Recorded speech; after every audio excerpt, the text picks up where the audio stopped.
Hello friends, welcome to my channel. ఈరోజు perfect base ఎలా చేయాలో మీకు ఈరోజైతే చూపిస్తానండి. ఎందుకంటే మా పిల్లలు రోజు అందరికీ చేస్తావు, నాకు మాత్రం చేయవు అని చెప్పేసి నన్ను చాలా ఇబ్బంది పడుతున్నారనమాట. అందుకే ఈరోజు ఎలాగైనా మీకు కూడా చూపిద్దామని చెప్పి బేస్ అయితే రెడీ చేస్తున్నాను. ఫస్ట్ బటర్ తీసుకున్నాను, అలాగే షుగర్ని కూడా తీసుకొని రెండింటిని బాగా మిక్స్ చేసుకోవాలన్నమాట.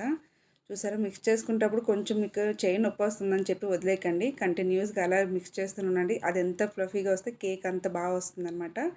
తర్వాత మిల్క్ మేడ్ తీసుకోండి. మిల్క్ మేడ్ తీసుకొని దాన్ని కూడా ఇలా మిక్స్ చేసుకోవాలి. తర్వాత సేమ్ కప్తో మిల్క్ కూడా తీసుకోవాలండి. అందులో వేసుకొని దీన్ని కూడా మళ్ళీ ఒకసారి మిక్స్ చేసుకోవాలి. మిక్స్ చేసుకున్న తర్వాత దీంట్లోని కొంచెం ఈనో అయితే వేసుకోవాలండి.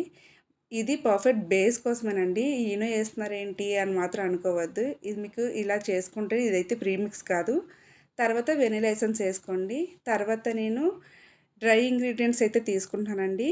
మైదా, cocoa powder, baking soda, baking powder అయితే తీసుకొని ఇలా చల్లించుకొని వేసుకోవాలి. చూసారు లోపల ఎలా ఉందో అలా ఉండకూడదు అనమాట, ఉండలాగా, లేకపోతే బబుల్స్ లాగా వచ్చేస్తాయి అనమాట.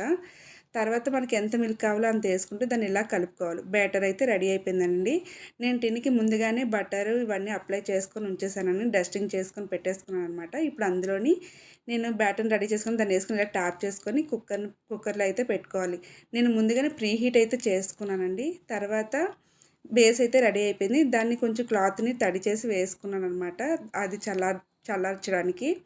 తర్వాత దీన్ని ఇప్పుడు మళ్ళీ నేను కేక్ కింద తయారు చేసుకోవాలి కదండి. నార్మల్గా ఇస్తే ఏం బాగుంటుందని చెప్పి నేను బేస్ని అయితే 3 లేయర్స్ కింద కట్ చేసుకొని దానికి విప్పింగ్ క్రీమ్, సోకింగ్ సిరప్ అన్నీ అప్లై చేసుకున్నాను అనమాట.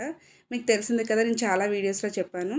ప్రతిదానికి కూడా మనం ఒక్కొక్క లేయర్కి సోకింగ్ సిరప్ అలాగే విప్పింగ్ క్రీమ్ అప్లై చేసుకోవాలి.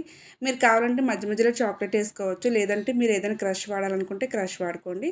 ఇలా ఫైనల్ కోటింగ్ అయితే ఇచ్చేసుకున్నాను. పైన నా దగ్గర చాక్లెట్ సాస్ అయితే ఉంది. దాంతో ఇలాగా ఇంట్లోకి తినడానికి కాబట్టి మనం పెద్ద ఏం చేసుకోవసరం లేదు. ఇలా సింపుల్గా చేసుకున్నాను నేనైతే. మీకైతే కేక్ ఎలా అనిపించింది? మీకైతే నచ్చిందా? ఒకవేళ